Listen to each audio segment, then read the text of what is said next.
Ryan's office revenge. I didn't flip any desks. Didn't send a company-wide email telling everyone what I really thought about the place. Didn't storm into my boss's office and quit in some movie-style blowout that would become office legend for years. I just walked away from my home office at 3:24 in the morning, unplugged my headset, removed my security badge from its lanyard, and closed the door behind me. After 24 years of holding their systems together with my bare hands, that's how it ended. Quiet, deliberate, and with the kind of clarity that only comes when you finally stop lying to yourself about what you're actually worth. My name is Richard Cooper. I'm 49 years old, and this is how a $30,000 difference taught me the most expensive lesson of my career. Not about money, but about how companies really value experience versus appearance, loyalty versus politics, and substance versus style. It started on a Wednesday in late September. Humid, overcast, the kind of day that lulls you into thinking nothing significant will happen until everything does. I was working the overnight infrastructure monitoring shift for Pinnacle Financial Systems, a mid-sized company that processes transaction feeds and reconciles payment data across global banking partners. We're not glamorous. We don't have ping-pong tables in the break room or free kombucha on tap. No neon-lit war rooms or venture capital buzzwords scrawled on whiteboards. We just make sure that when someone in New York sends money to someone in California, the numbers land correctly, without fanfare, without credit, and ideally without anyone ever noticing we exist. That was the job. When things worked smoothly, we were invisible. When things broke, that's when every executive, every account manager, every client success representative suddenly remembered we were the thin membrane between order and chaos. I'd been on the night operations team for 24 years now. Started as a junior engineer right out of college when I was 25, back when my oldest daughter Rachel was just learning to say daddy. Now she's a sophomore at State University, and my son Jason's a junior in high school already talking about SAT prep and college applications. Linda, my wife, works part-time as a nurse at the local clinic, and between her schedule and mine, we've managed to keep the family together despite my unconventional hours. The mortgage has 8 years left on it. My lower back aches most mornings from decades of hunching over keyboards at 3 a.m., and I need reading glasses now for anything smaller than 14-point font. But this job pays the bills, covers Rachel's tuition, and at 49, you don't just walk away from steady income and good health insurance, not when you've got a family depending on you. Our operations team consisted of 6 people rotating across 3 shifts like gears in a machine that management never bothered to oil properly. 2 of them were solid. Maria Santos and Tony Rodriguez, both quietly competent, both carrying twice their designated weight without complaint. There was a fresh college graduate, bright, but still learning the crucial difference between a transient network glitch and an actual data integrity threat that could cascade into millions of dollars in failed transactions. Another team member, Kevin Pierce, was permanently heads down on what he called strategic initiatives, which always seemed to coincide with the exact moments when critical systems went sideways at 2 a.m. Then there was Brandon Walsh. Brandon didn't just understand the mechanics of success in corporate America, he had weaponized them into an art form. He showed up to every stand-up meeting in a crisp button-down shirt, even on Zoom calls from his apartment. He'd lean forward attentively when executives spoke, nod in thoughtful agreement, then rephrase their concerns back to them using corporate jargon so seamlessly it sounded like original strategic thinking. We need to prioritize proactive mitigation pathways for our critical infrastructure dependencies, he'd say during team meetings, as if he'd personally debugged the database replication lag that nearly tanked our Asia-Pacific settlement window the previous week. He hadn't. I had. At 4:12 in the morning, while he was sound asleep, I was the one adjusting buffer configurations and coordinating with vendor support through a translator because their engineer only spoke Mandarin. Leadership absolutely adored Brandon. Not because he fixed things when they broke, but because he made them feel like everything was under control, even when it wasn't. He volunteered for every high-visibility project that came down the pipeline, anything involving PowerPoint presentations, project timelines, or demo days for potential clients. Anything that concluded before midnight and could be summarized in executive dashboards with green checkmarks and upward trending arrows. Brandon was 28 years old, fresh out of business school with an MBA in information systems management. He had boundless energy for initiatives that came with slide decks and steering committee meetings.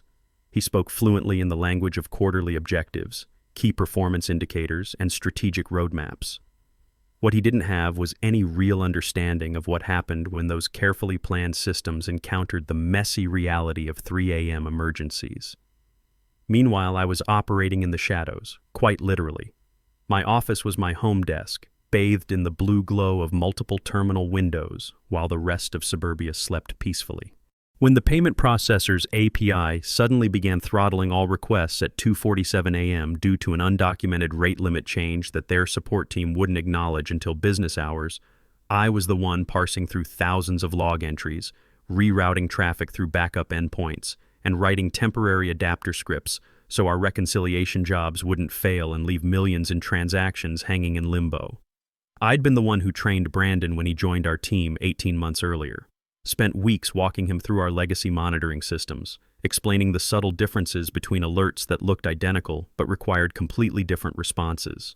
Showed him the runbooks I'd written and maintained over the years, the tribal knowledge that kept our operation running when the official documentation fell short of reality. He was a quick learner, I'll give him that. Quick enough to absorb the fundamentals and smart enough to sound authoritative when discussing them in meetings I wasn't invited to attend. The performance review system told the real story about our respective roles. Day shift personnel like Brandon were evaluated on deliverables, projects completed, features implemented, initiatives launched. Night shift workers like me were measured primarily on absence of problems. No major outages, no missed SLA targets, no escalations that reached executive attention. If nothing catastrophic happened on our watch, management assumed nothing significant had occurred. So when Brandon talked about maintaining operational stability during team meetings, it sounded impressive to people who had never been awakened at 2:30 a.m. by alert notifications. He had mastered the vocabulary of ownership without bearing the actual responsibility that came with it. I carried the pager, but he carried the narrative. When Patricia Stevens, our operations director, scheduled an all-hands meeting titled Investing in Our Future, I didn't feel hopeful. I'd been through enough corporate restructurings and retention campaigns to recognize the script. At 49, you develop a sixth sense for these things. This wasn't about genuine investment in people. It was about damage control, trying to plug talent leaks before the end of Q4 when budgets get scrutinized and heads start rolling. I knew the basic math of corporate retention. Appreciation costs nothing until panic sets in, and panic costs everything. When companies suddenly start talking about investing in people, it usually means they've already lost someone critical and are scrambling to prevent a mass exodus. The call was textbook corporate theater. Patricia opened with practiced warmth, the kind of measured sincerity that gets refined in leadership retreats and diversity training workshops. She talked about market volatility, competitive talent pressures in the financial technology sector, and how Pinnacle was taking bold, proactive steps to retain the people who truly drive our operational resilience. We've identified key contributors across our critical functions, she said, her smile calibrated to radiate authenticity through the webcam. People whose expertise and unwavering commitment form the backbone of our operational excellence, especially during these challenging market conditions. I sat in my home office, camera turned off, wearing a faded polo shirt, cold coffee growing a film on my desk, and I felt that familiar cold knot forming in my stomach. Not dread exactly, and certainly not excitement, just recognition. I'd seen this exact performance before at my previous company, Meridian Data Solutions, right before they laid off half the operations team and outsourced our functions to a call center in Phoenix. Patricia unveiled the retention bonus program with the enthusiasm of someone announcing lottery winners. Meaningful financial incentives designed to reflect true market value. Competitive packages that recognize both current contributions and future potential. Market-aligned compensation structures that acknowledge the critical nature of what you do. All phrases that sound generous and forward-thinking until you realize they're just corporate euphemisms for, this is what we should have been paying you all along, but we didn't have to until now. The real kicker came at the end. Individual offers would be discussed privately to respect confidentiality and allow for personalized conversations about career development. Translation: we don't want any of you comparing numbers until after you've all signed the agreements and it's too late to coordinate a collective response. Brandon's one-on-one call with Patricia concluded first, naturally. Of course it did. 23 minutes after his meeting ended, he posted in our team Slack channel with barely contained excitement. Wow, guys, just had an incredible conversation with leadership, really feeling valued and appreciated right now. They really came through in a big way. Then came the direct message, accompanied by a screenshot, clean, unblurred, no attempt at false modesty or discretion. $45,000. Not stock options that might be worthless in 2 years, not phantom equity tied to impossible performance metrics, not a bonus contingent on hitting nebulous quarterly objectives. Pure liquid cash labeled retention incentive, scheduled for payment in 2 installments over 6 months, contingent only on signing an 18-month commitment agreement. Beneath the screenshot, his message, told you they recognize real talent when they see it. This place values people who make things happen. I stared at that number on my screen, $45,000. My fingers actually went numb for a moment. The digits didn't just sit there passively. They seemed to pulse and vibrate at a frequency just below conscious hearing, like a subsonic hum of betrayal. My chest felt simultaneously hollow and weighted, as if someone had surgically removed my ribs and filled the empty space with wet concrete. I already knew what my conversation with Patricia would yield. Had known it the moment she used the phrase differential packages based on role complexity and market positioning. That's corporate speak for, we've already decided what everyone is worth, and we're going to dress up those decisions with data and market research so nobody can argue with them effectively. Patricia called me 47 minutes later. Her camera was on, positioned to show a tastefully arranged bookshelf behind her. The lighting was soft and professional. Her smile required visible muscular effort to maintain, the kind of expression that demands conscious attention to keep from collapsing into its natural state. "Richard," she began, her voice carrying the warmth of coffee that's been reheated 3 times. "First and foremost, I want to thank you for everything you do. You've been absolutely critical to our operational stability, especially during those challenging overnight hours when most of our leadership team isn't available. Your dedication hasn't gone unnoticed." I nodded without speaking. Didn't offer any pleasantries or acknowledgments, just waited for her to get to the point. After 24 years in corporate environments, I'd learned that the length of the preamble is usually inversely proportional to the quality of what follows. "We're really excited to offer you a retention bonus as part of this program," she continued, her enthusiasm sounding increasingly forced with each word. "This package reflects how much we value your contributions and how important you are to our ongoing operational success, particularly given your deep institutional knowledge and crisis management capabilities." Another tactical pause. Not for dramatic effect, this was strategy. She was giving me a beat to feel grateful and valued before telling me exactly how little that gratitude was worth in dollars and cents. "We're prepared to offer you $15,000, paid over 2 installments, contingent on signing an 18-month commitment agreement that includes some standard non-compete and confidentiality provisions." For several seconds, my brain simply refused to process what she'd said. Not because the math was complicated, but because the number was so insulting it seemed like a clerical error. $15,000, not $50,000, not even $25,000, $15,000, as in barely enough to cover 1 semester of Rachel's tuition. As in exactly 1/3 of what they'd just offered Brandon for doing the same fundamental job with half the experience and none of the after-hours responsibility. I must have looked stunned, or maybe even hurt, because Patricia's carefully maintained smile flickered slightly around the edges. Her eyes showed the first genuine crack in her performance as she rushed to fill the silence. "I know you might have questions about the structure," she said, speaking faster now. "These decisions involve numerous factors: market research, role categorization, departmental budget allocations, career trajectory analysis. But I want to be absolutely clear that this offer reflects how much we value what you do and your importance to this organization." "Brandon got $45,000, I said. My voice came out flat and emotionless, like it belonged to someone else entirely. Someone watching this conversation from a distance, perhaps from the ceiling, observing this corporate theater with detached curiosity. Her face froze for exactly half a second, but that was long enough for me to watch the gears turning behind her eyes. Should she deny it outright? Deflect with more corporate speak? Double down on the justification? I could practically see her cycling through the options her leadership training had prepared her for. "I can't discuss other team members' compensation details," she replied carefully, falling back on the human resources shield like a soldier diving into a foxhole. But I can tell you that day operations and night operations have different market benchmarks and responsibility profiles. We do the same job, I said simply. You have different visibility profiles and stakeholder interaction patterns, she countered, as if those words meant something concrete rather than serving as a euphemistic way to say that one of us was seen and the other wasn't. There it was, the naked truth, wrapped in PowerPoint bullet points and delivered with practiced sincerity. Brandon was visible to leadership. I was not. Therefore, Brandon mattered in ways that I didn't.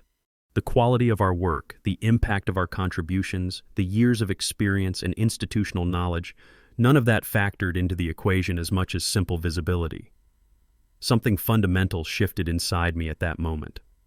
Not with a dramatic snap or explosive realization, but with the slow, irreversible movement of a deadbolt sliding into place. A door I hadn't even realized was still ajar finally clicked shut, and I knew with absolute certainty that there was no going back to whatever relationship I'd had with this company before this conversation. I need to think about it, I said, my voice steady despite the earthquake happening inside my chest. Of course, Patricia replied, relief flooding her voice like she'd just avoided stepping on a landmine. Take all the time you need, just let me know by end of week so we can process everything through HR and get the paperwork finalized. The call ended with the soft click that signals the death of pretense. I sat in my home office, lights off except for the familiar glow from my monitoring displays, and opened a spreadsheet. Not to torture myself, just to see the situation with mathematical clarity. Brandon, $45,000. Richard, $15,000. Difference, $30,000. Those numbers sat there on my screen like an indictment, stark and unforgiving. Then I started pulling other data, the kind of information that tells the real story behind corporate decision-making. Incidents resolved in the last 12 months. I had closed 253 critical tickets. Brandon had closed 91, and most of those were handled during business hours with full technical team support available. Emergency escalations during weekend outages. I'd been the primary responder for every major incident in the past 18 months. Brandon had been marked as unavailable or non-responsive for emergency coverage in 74% of after-hours situations. The data didn't lie, even when everything else did. My shift that night started at 11 p.m., as usual. I should have spent the afternoon sleeping, preparing for another long night of monitoring systems and responding to alerts. Instead, I found myself reading through the retention agreement Patricia had emailed. 18 months. Immediate repayment of the full bonus amount if I left the company early, prorated by month with penalties for early departure. A comprehensive confidentiality clause prohibiting me from discussing program details with anyone, including other employees. A section explicitly stating that my at-will employment status remained completely unchanged despite the retention agreement. They wanted me locked in place. They also wanted complete freedom to change their minds about me at any point. The contract was designed to trap employees while giving the company maximum flexibility. Classic corporate risk management: socialize the benefits, privatize the costs. That evening, Linda and I had dinner with the kids for the first time in weeks. My schedule usually meant I was either sleeping during dinner hours or already logged in for the night shift. Jason talked about his upcoming SAT prep course and which colleges he was considering for early admission. Rachel called from her dorm to ask about a spring break trip her friends were planning. Normal family conversations that reminded me why I'd been grinding through overnight shifts for so many years. "You seem distracted, honey," Linda said as we cleaned up after dinner. "Everything okay at work?" I almost told her about the bonus situation right then. Almost explained how 24 years of loyalty and expertise had been valued at exactly 1/3 of what they'd offered someone who'd been there for less than 2 years. But looking at her tired face after a long day at the clinic, thinking about Rachel's tuition payments and Jason's college applications, I just said, "Yeah, just some changes coming. I'll figure it out." At 5 p.m., I logged into the monitoring dashboard for what would turn out to be the last time. Everything looked stable. Normal transaction volume, all systems showing green, queue depths within acceptable parameters. I pulled up the incident response runbook, the comprehensive document I'd built and maintained over the years because nobody else took responsibility for keeping it current. At 11:53 p.m., Brandon sent me a message that would stick in my memory forever. "Hey man, big day tomorrow. Critical client demo during Asia Pacific trading hours. Make sure nothing weird happens, okay? Really need this to go smoothly. Make sure nothing weird happens. As if I had some kind of mystical control over when third-party payment processors decided to change their API specifications without warning. As if system stability was something I could simply will into existence, like ordering a sandwich. We'll monitor closely, I replied, falling back on the professional response that had become automatic over the years. Awesome, that's what I told the VP, that you'd handle whatever came up. We make a solid team. We make a solid team. The royal we that somehow included Brandon in credit for work he'd never actually done. The we that would appear in his performance reviews and promotion discussions while I remained invisible in the background, keeping the systems running so his visibility could flourish. At 1:34 a.m., an alert fired that would change everything. Transaction reconciliation lag was climbing steadily. Not catastrophic yet, but trending in a direction that could cascade into serious problems if left unchecked. I pulled up the logs and began tracing the issue with the methodical approach that comes from years of experience. A vendor's API had been updated to a new version that was sending timestamp data in a completely different format than their documentation specified. Our parsing system was choking on the unexpected format, generating retry attempts that were creating back pressure across the entire transaction ingestion pipeline. It was the kind of problem that could spiral into a complete system failure if not addressed quickly and properly. I faced 3 options, and the choice I made would define everything that followed. Option 1, implement a quick manual override that would temporarily solve the parsing issue, but wouldn't scale if transaction volume increased overnight. Option 2, disable the vendor's new API version entirely and fall back to their legacy system, which would stabilize operations but might create data gaps in our reporting.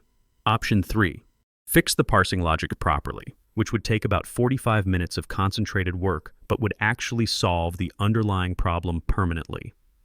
For 24 years, I had always chosen option 3, always taken the extra time to implement the right solution instead of the quick fix, always prioritized long-term stability over short-term convenience. That was what separated professionals from technicians, engineers from button pushers. That was my value to the organization, even if they couldn't see it. As I sat there at 1:41 a.m. staring at the error logs scrolling across my screen, something fundamental shifted in my thinking. Why was I choosing option 3? Who benefited from my extra effort? Would Brandon get credit for the proactive system optimization that prevented a major outage? Would Patricia include this incident in her quarterly report as evidence of strong operational leadership? At 2:16 a.m., while I was still analyzing the problem and considering my options, my phone rang. Patricia's name appeared on the screen, and I realized she was probably getting automated alerts about system performance degradation. "Richard," she said, her voice tight with the kind of anxiety that comes from being awakened by critical system alerts. "I'm seeing some concerning metrics in the dashboard. What's our status?" I explained the situation with technical precision. Root cause identified, multiple resolution approaches available, estimated timeline for each option. Professional, thorough, exactly the kind of response that had defined my reputation for 2.5 decades. "How serious is this? Is it contained? Should I start making phone calls?" "It should be resolved well before Asian market open," I assured her. "This won't impact any client operations." "Good. Brandon mentioned there's an important demonstration scheduled for tomorrow morning with potential new clients. We really can't afford any technical issues." Of course, Brandon had mentioned that. And of course, Patricia was calling me at 2:16 a.m. to make sure Brandon's demo would go smoothly while he slept peacefully in his apartment, confident that I would handle whatever problems arose. "I understand the situation," I said simply. "I'll keep you updated if anything changes." She hung up, probably satisfied that her $15,000 investment was hard at work protecting the company's reputation, while her $45,000 investment rested comfortably, preparing for tomorrow's visibility opportunity. I deployed a temporary fix at 2:41 a.m., not the comprehensive solution I would normally implement, just enough to stabilize the immediate problem. Then I spent 15 minutes documenting the issue and updating the incident log with minimal detail. At 3:08 a.m., Brandon sent another message. "Heard there was some excitement tonight. Everything handled?" "Resolved," I replied. "Perfect. Knew you'd take care of it. Tomorrow's demo should go great now." I stared at those words for a long time. Tomorrow's demo should go great now, not "Thanks for staying up all night fixing problems." Not, "I appreciate you handling the crisis while I slept." Just satisfaction that his important presentation would proceed smoothly because I had done what was expected of me. At 3:24 a.m., something inside me made a decision that my conscious mind took several seconds to recognize. I stood up from my desk, unplugged my headset from the monitoring system, removed my security access badge from its lanyard, and set my work phone face down on the desk where it could continue glowing with unacknowledged Slack notifications and unread system alerts. Then I walked out of my home office and closed the door behind me. Not dramatically, not with any theatrical gestures or emotional outbursts, just quietly, deliberately, with the kind of clarity that comes when you finally stop pretending that endurance equals value and exhaustion equals importance. For the first time in 24 years, I was done. I didn't sleep that night, not because I was panicking about what I'd done, but because my mind had gone quiet in a way it hadn't experienced in decades. No mental background processes running through potential system failures. No anxiety about whether I'd documented something clearly enough for the next shift. No voice in the back of my head asking whether I should check the monitoring dashboard one more time before trying to rest. Just silence, clean and complete. By 9 a.m., my work phone was vibrating continuously. Slack messages stacked up like planes circling an airport during a storm. Text messages from team members. Multiple missed calls from Patricia that she didn't bother following up with voicemails, which told me everything I needed to know about her confidence level in handling the situation independently. I logged into my work email exactly once, just to assess the scope of what was unfolding. The overnight ticket queue had grown to 23 unresolved issues. Several critical alerts had triggered that someone, probably Tony or Maria, had attempted to handle but had inadvertently made worse through incomplete understanding of the underlying systems. A client in Singapore had escalated directly to their account executive about transaction processing delays. Another client was threatening to invoke SLA penalty clauses over data reconciliation failures that should have been prevented. Buried in my inbox was a calendar invitation that made me laugh out loud. Urgent operational coverage discussion, all hands required. No apology, no acknowledgement of the situation's causes, just corporate urgency attempting to mobilize resources to solve a problem they'd created through willful blindness. That's when the emotional numbness I'd been experiencing since 3:24 a.m. transformed into something sharper and more focused. This wasn't an isolated bad night or a communication misunderstanding.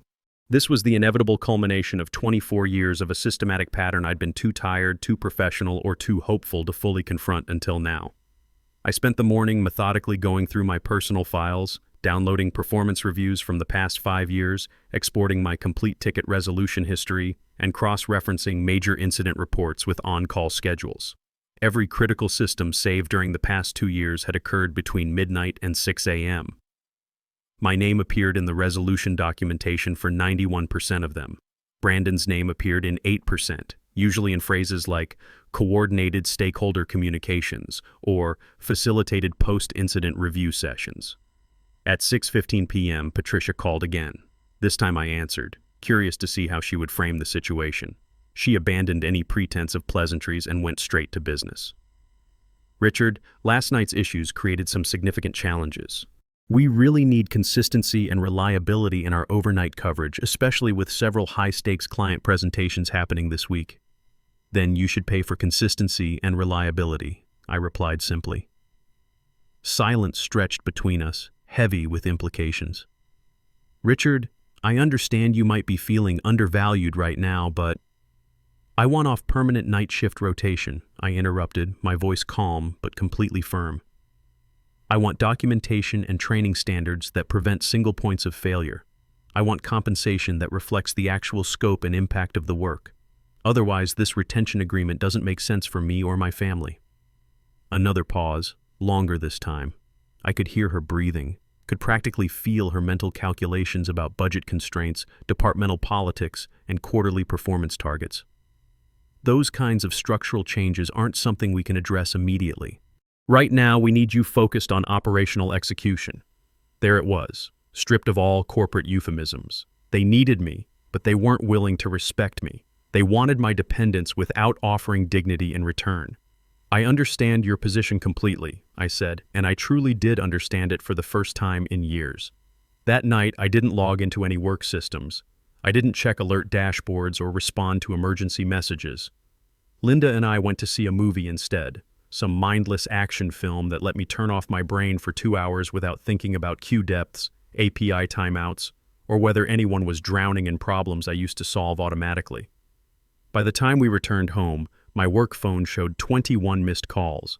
At 11:43 p.m., Brandon sent a message that perfectly encapsulated everything wrong with our professional relationship.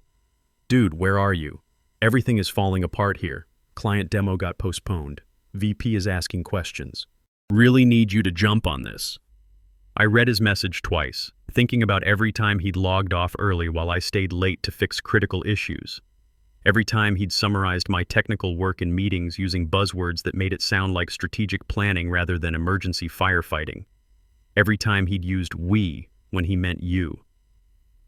At 12:28 a.m., Patricia called again. I let it go directly to voicemail, and this time she actually left one, which signaled that her confidence had completely collapsed. "Richard, it's Patricia. We really need to talk as soon as possible. Please call me back regardless of the time. This situation is becoming critical." The next morning, everything accelerated with the grinding inevitability of a system that had been running on patches and prayers for too long. At 9:17 a.m., Pinnacle's external status page shifted from green to yellow for the first time in 18 months. Someone in leadership had made the decision to publicly acknowledge problems, which meant the issues were severe enough that hiding them would create more damage than transparency. At 10:33 a.m., Charles Morrison, the VP of Engineering, called me personally. I'd interacted with Charlie exactly 4 times in 24 years, always during major post-incident reviews, when executives needed to understand what had gone wrong and how to prevent it from happening again. "Richard," he said, dispensing with any small talk or relationship building, "we're experiencing cascading system failures across multiple operational areas. Patricia tells me you have critical historical knowledge about these systems." Historical knowledge. Not expertise, not ownership, not technical leadership.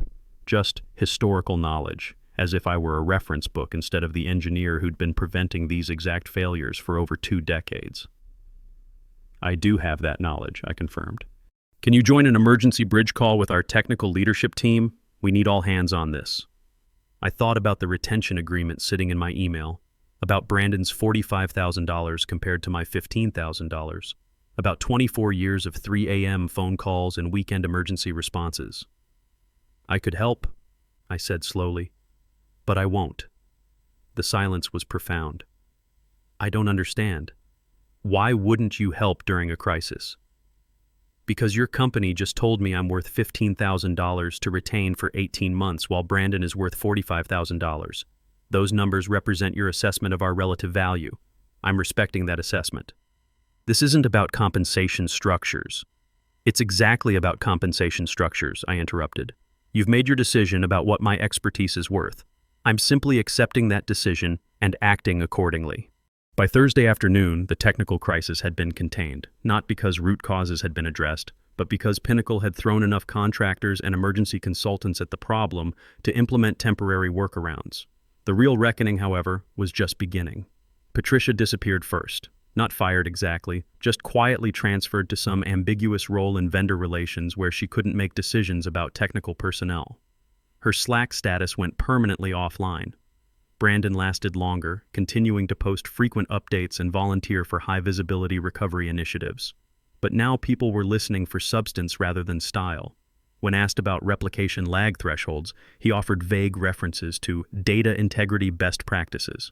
When questioned about API failure modes, he didn't know which vendors were involved or what the backup procedures entailed. 3 weeks later, a former colleague who'd started his own consulting practice called me about a contract opportunity. Financial systems architecture for mid-sized companies, day shift work, clear project boundaries, and no 24/7 on-call expectations. The daily rate was so far above my old salary that my $15,000 retention bonus looked like a calculation error. Linda was nervous initially. 24 years of steady employment and health insurance isn't something you walk away from lightly, especially with college expenses and a mortgage. But when she saw me sleeping through the night for the first time in years, when I was actually present for Jason's basketball games instead of monitoring alerts on my phone, When my chronic back pain started improving without the constant stress of crisis management, she understood. 6 months later, I heard through industry contacts that Pinnacle's retention bonus program had been suspended pending a comprehensive review of compensation equity. Corporate speak for "we got caught." Brandon served out his full 18-month commitment because the contract penalties made leaving impossible, but there were no promotions, no additional bonuses, and no special projects. Just 547 days of watching the clock and waiting for his professional sentence to end. As for me, the first time my phone rang at 2 a.m. in my new life, it was a wrong number. Someone who thought I was their friend calling about a personal emergency. I silenced it and went back to sleep without any adrenaline surge, without running through mental checklists, without dread, because those systems and their problems weren't mine to carry anymore. The real turning point wasn't walking out at 3:24 a.m. It came weeks later when I realized I'd stopped waking up at dawn automatically reaching for my phone, no longer bracing for disaster notifications that might require immediate response. That's when I understood the difference between endurance and value, between exhaustion and importance. For 24 years, I'd mistaken being indispensable for being valued. Pinnacle paid to retain the wrong person not because they didn't have the data to make better decisions, but because visibility mattered more to them than reliability. I finally stopped pretending that kind of logic would ever make sense to me. In that acceptance, not of defeat, but of truth, I discovered something I'd forgotten existed. Professional dignity, personal peace, and the freedom that comes from knowing your actual worth instead of accepting someone else's undervaluation of it. Sometimes the most powerful thing you can do is simply stop doing what you've always done. The system didn't break when I left.